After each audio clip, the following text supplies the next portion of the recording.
Before I get into fixing the game from a development standpoint, there is one more issue that needs to be addressed with Activision. As much as I love tearing Treyarch and Infinity Ward new assholes, their day will come when I show them how to fix the fucking gameplay. But Activision has one more fuck up if they want to stop Call of Duty from sucking more ass than an instructor at an analingus convention.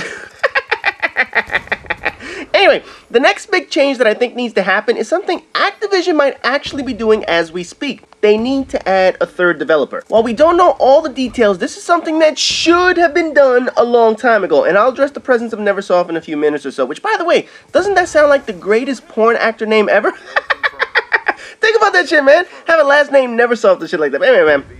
As we all know, Infinity Ward is a shell of its former self. Treyarch has their head shoved so far up Bill Gates' ass, they'll be able to tell him he has colon cancer before his doctors do. But replacing them is not the main reason we need a third developer. The real reason we need a third developer is because games are rushed to completion each year. Now, this can be implemented in two ways, both of which help out Infinity Ward and Treyarch reduce the amount of bullshit they sell. I mean, fuck, the only company that sells more bullshit than them is Manure or us. Right now, each game every year is rushed as we know it. Just look at the typical cycle. A game is released in November. Then they spend the next 10 months or so supporting the game. You know, patches, DLC, balancing shit with buffs and nerfs, banning kids, exploiting the game and whatnot, whatever. By August or September, they stop supporting that game and they begin to get to work on the next one. This leaves them about 12 to 13 months to develop the next game, basically 1 year or so. Unlike a regular software company that may get 2 to 3 years, video game developers are getting 1 year to push out their product. By adding another company to the rotation, you've given your studios the amount of time software companies take to roll out new programs, 2 full years. You've given studios an additional year to add more content, tighten up storylines, get more community input, give the employees a break and time off to clear their heads, whatever the fuck, then get them back in the studios and we can create the quality we had 5 years ago. Without getting into the full development cycle of a game, the basics follow any software development cycle. First, you plan the idea or you plot out the game. Second is you implement or begin actual coding for the project. Third, you test the product as you go along to make sure you're not breaking shit. You know what I'm talking about. And finally, in the fourth step, you release the game and continue support afterwards. Now, there are a shitload of steps and details in between that motherfucker. But when it comes to the software development cycle, these are the 4 phases every single company goes through. Reality is, developers have about 1 year to do all of this for video games. Now compare that to actual software makers who roll out programs every 2 to 3 years or even longer. The 2 Call of Duty developers are rushed into putting out a new game every single year. So naturally they're cutting corners to meet this insane deadline. And that decision to push these companies to rush the product is the fault of Activision. The studios don't want less and less time each year to develop the product. The studios aren't the ones hyping how Call of Duty is the greatest fucking annual selling franchise. That all comes from Crap Division. Hell, the whole Infinity Ward lawsuit 2 years ago stemmed from Activision withholding money from employees. They wanted to get them to work on Modern Warfare 3 immediately and withheld their bonus payments. Basically, they were holding them up for ransom until they completed their next assignment, which was bullshit. So to fix Activision's absolutely brain-dead decision to rush their 2 main studios, we need to add another studio to the mix. We need to give them more development time so they can add the polish these games need. And there are 2 ways of doing this, and the most obvious way is to just throw a company right into the rotation. Infinity Ward and Treyarch get a year off to develop the new game, while this new company gets to create a whole new Call of Duty world. The idea is now all the companies will have more time to create a better product while continuing to release a Call of Duty every single year. Instead of pushing the 2 studios to push out a game in 1 year, now they have 2 full years to develop a game. You'll have Infinity Ward do 1 year, Treyarch the next, the 3rd company the next. Plus, by adding this 3rd company, you bring in some fresh ideas to the series and get some new blood on the programming teams. And after all, wouldn't it be nice to see some fresh ideas to the series from an outside source? Wouldn't you like to see some new shit for once instead of both of these companies just copying all their prior ideas? I'm sure other companies could come in and put their stamp on some new innovations instead of just rehashing the same ideas all over again. However, I highly doubt Activision will go for this. Like I said during my beta rant, as long as we keep shoveling $1 billion at the game, there's no reason for Activision to invest any additional money into this bullshit. Why give these companies an additional year to do something? They're already rolling out a product in quicker time that makes money. You know what I'm talking about? Right now, the developers get paid that full year of development, living off the profits of their prior products. So imagine if they went 2 years without putting out a game to make some money. Financially, for Activision, this would cost a shitload of money. As we all know it, Bobby Kotick would rather wipe his ass with a $1,000 bill than give anyone but himself some money.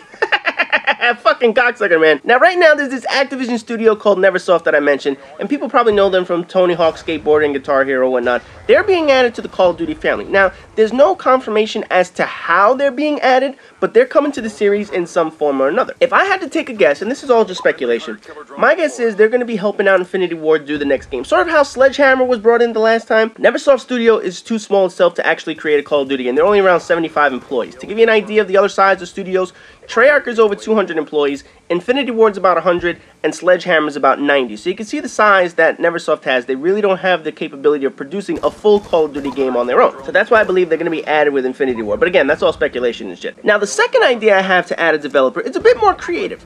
Instead of having Infinity Ward and Treyarch support the game after release, how about this third company takes over all post-production support entirely? Instead of Infinity Ward and Treyarch focusing on fixing the game after the fact and losing those 10 months in building the next game, this new company will come in and take over all the patches, all the DLC, all the bannings, all the balance changes, everything. You know what that does?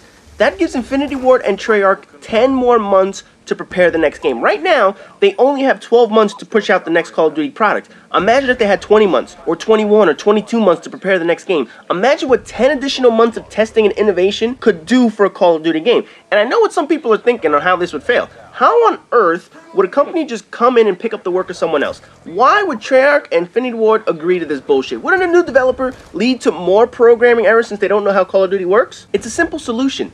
Have this brand new company consist of Treyarch and Infinity Ward employees.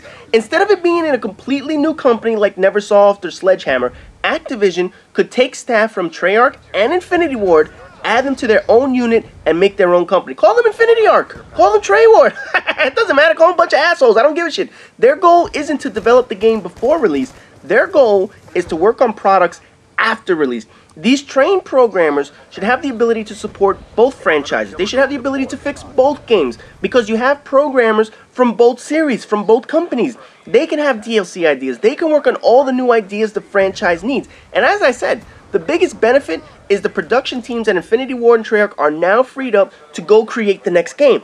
Activision is most likely too short-sighted to see the benefits in all this. All they see is the cost adding up of a new company and keeping these people paid throughout the year. All they see is added costs that will cut into the profit margin, and poor Bobby Kotick won't be able to bring home a $10.5 million bonus. It's only going to be $10 million because the other $500,000 was used to make a top-of-the-line product.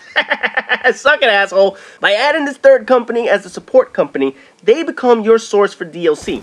Instead of just 4 map packs for Call of Duty each year, how about 8 map packs? How about 10 map packs? How about a new map pack each and every other week or each week? It doesn't matter. The possibilities of revenue they could bring into Activision are endless. And the amount of support they provide will show the Call of Duty community that there is a company responsible for handling the game and listening to our communications. And there's no question there's going to be a learning curve. There's going to be growing pains, you know, because obviously they're going to be learning their new roles and shit. But if you give them enough time to find their groove, they're sure to find. I mean, just look at Treyarch. They went from releasing that god-awful garbage called World at War to the slightly less awful piece of shit called Crap Ops 2. Now, obviously, it had an improved campaign, new items and multiplayer, future timeline, zombies, you name it. They actually improved the game. I do have to give them credit for that. So if you give this new company that amount of time to improve, just imagine what you could do for this franchise. But like I said, Activision is far too short-sighted to see the benefits of having a dedicated support company. Anyways, this is the last thing that I'm going to be addressing for Activision. The next video, I'm going after Infinity Ward and Treyarch. Oh, hell yeah, it's time to start swinging below the belt because I'm about to give both of these companies a swift kick in the dick over the bullshit they put us through. Anyways, as always, rate, comment, subscribe, and all that good shit. And like I said, guys, there are going to be plenty more videos coming up in the BluePrint series because I'm fixing everything in this motherfucker.